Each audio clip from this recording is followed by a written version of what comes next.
afraid of you, Beth? Uh-huh. Who's afraid of you, Beth? John. Your brother. And what is your brother, why is your brother afraid of you? Because I hurt him so much. Mm-hmm. Okay. And what, at nighttime, what do your parents do to your door? Lock it shut. Why do they lock it shut? Because they don't want me to hurt John.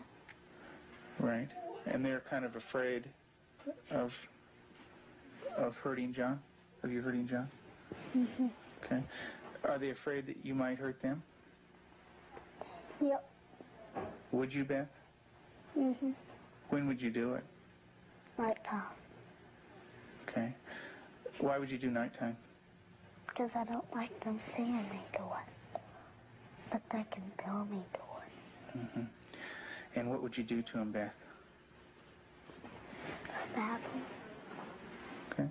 What would you stab him with? A knife. The program you are about to see was compiled from the actual therapy tapes of Dr. Ken McGidd, a clinical psychologist specializing in the treatment of severely abused children. Children so traumatized in the first years of life that they do not bond with other people. They are children who cannot love or accept love. Children without conscience who can hurt or even kill without remorse. This film shows the devastating effects of abuse on a child. It also shows that victims can be helped. It is the story of a 6.5-year-old girl named Beth. Do you ever stick pins in people? Mm-hmm. Who? My brother. Okay. Do you do it a little bit or a lot? A lot. Okay. And what are you trying to do to your brother? Kill him.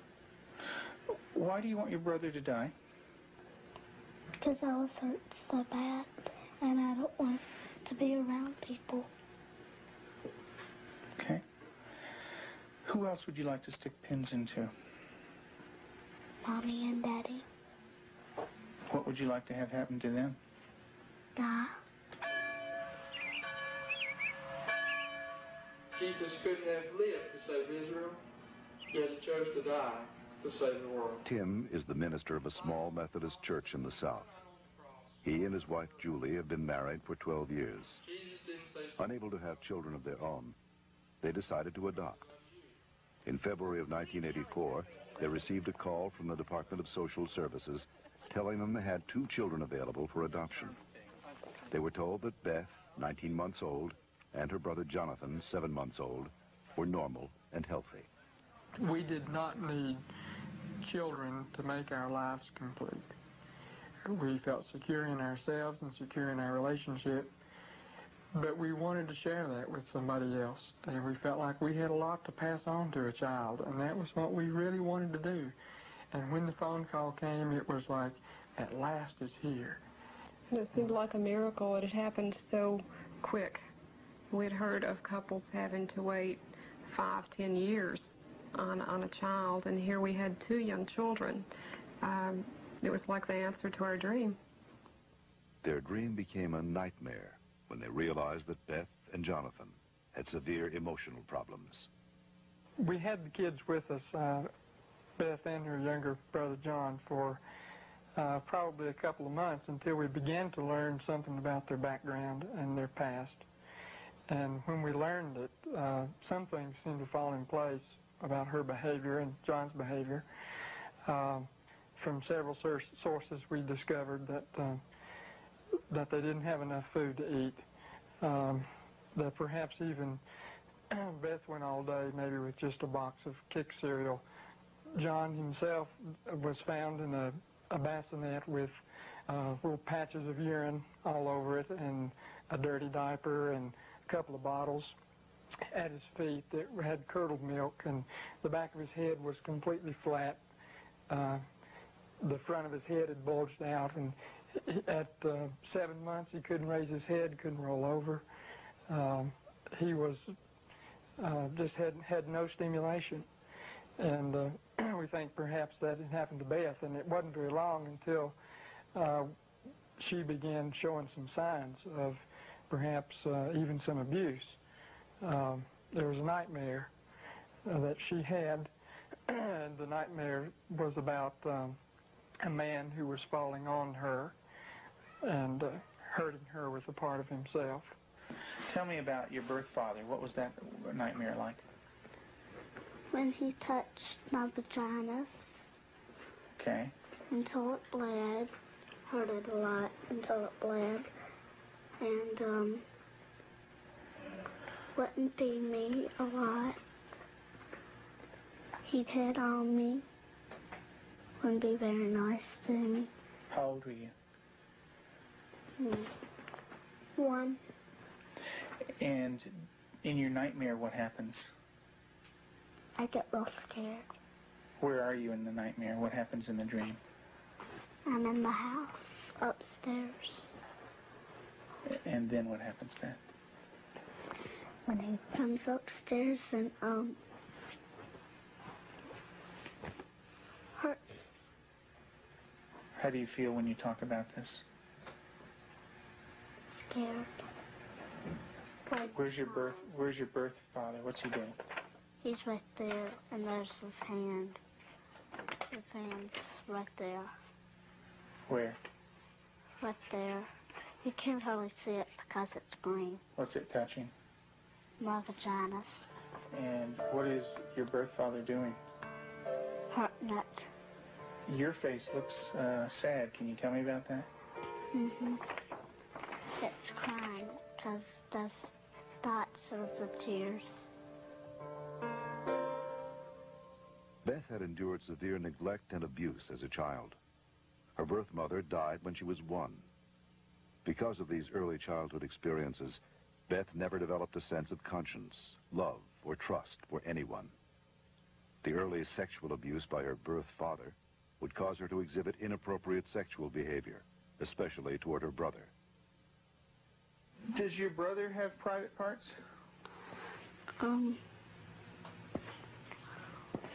Yeah. Yeah. What is his private parts? Penis and butt.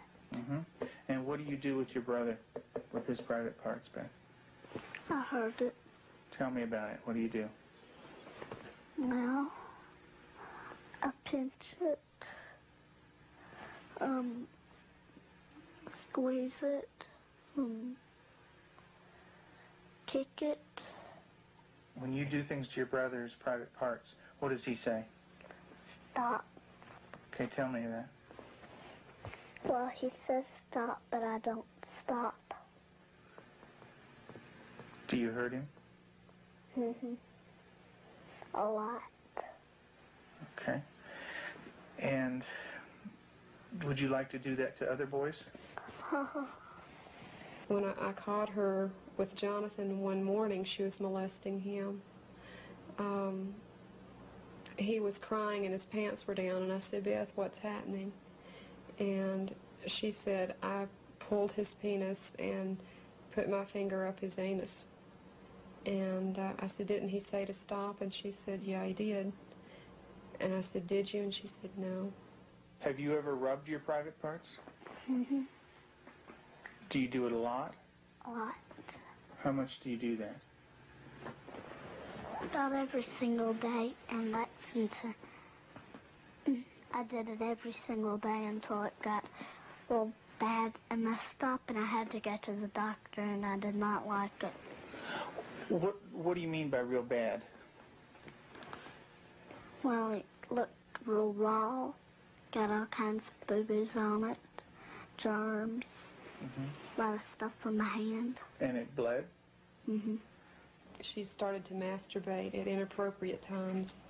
I remember one time, specifically, when we were at the hospital waiting for Tim to come out. He was there visiting. And Beth and John were in the back seat, and I turned around, and she had her legs spread and was masturbating in a public parking lot. And I had tried to explain to her numerous times before that that's private area. You don't do it in public places. And gone over that with her, and and it never seemed to faze her.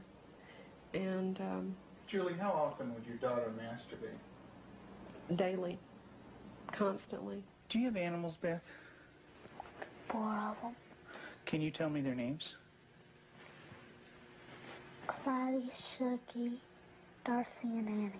And Daddy said a day ago that there was a stray cat who did not have a home, so Daddy was taking care of it and took it to the vet when he had his flight to go. And what do you do to the animals, Beth? Stick them with pins. Do you stick them a little bit or a lot? A lot. What are you trying to do to the animals, Beth? Kill them. What do they do when you stick them with the pins? Well, Annie cries. She's a dog. She got baby birds down out of the nest, and we thought maybe she was just curious. So we explained that she could hurt them, put them back, and went through a whole sitting down and talking to her about the problem of it. And the next day we went out to check the baby birds, and they were on the ground dead with their necks broken. Let's talk about what happened once when you were smaller, when you found some baby birds in a tree. What did you do then? I took them out. Mm-hmm. And what did Mom say to you? That the mother will not come back if somebody touches her baby. Mm-hmm. Are the baby birds kind of small? Can you describe them for me? Well, they don't have their eyes open, but they can hear me, and they look up. Are they kind of helpless? Little baby birds? Can they fly? No. Can they run away?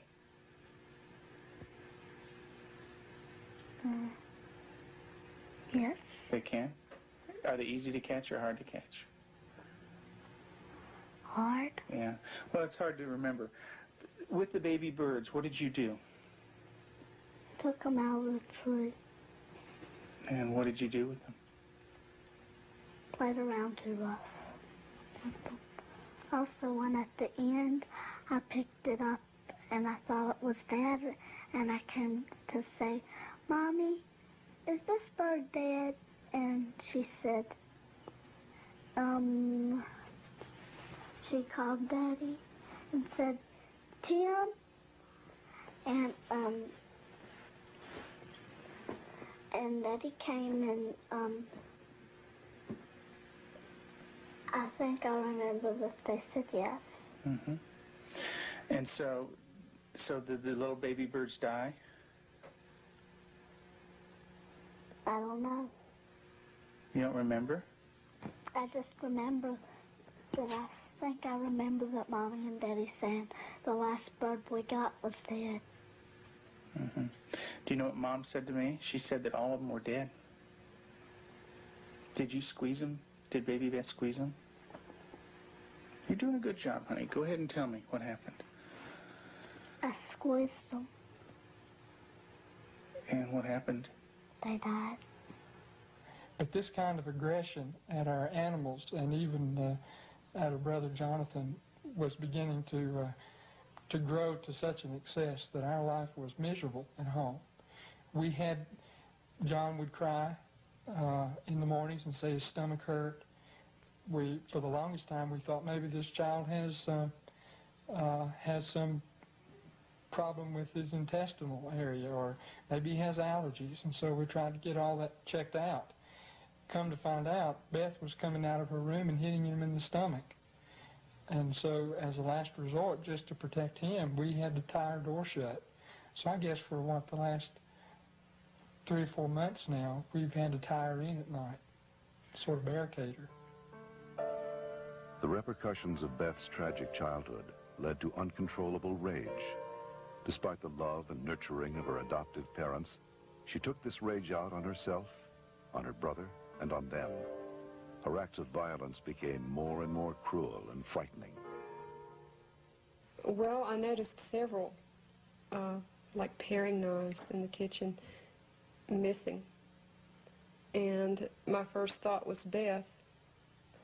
And I felt a little guilty about it at first. I thought, nah. But I really didn't even mention it to her. They'd been gone several weeks. She was sitting at the table drawing and mentioned to me, "What do those knives look like that are gone, Mom?" And I said, "What knives, Beth?" And she said, "Weren't they kind of silver and about this big?" And I knew then, and then this little smile that's not a sweet smile, but a malicious type of smile. And I knew then, I thought, she's got them. Tell me about the knives. Where did you get them? From the drawer. And where else?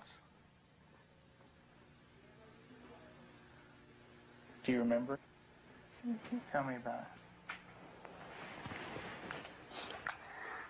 I got them from the dishwasher. What kind of knives?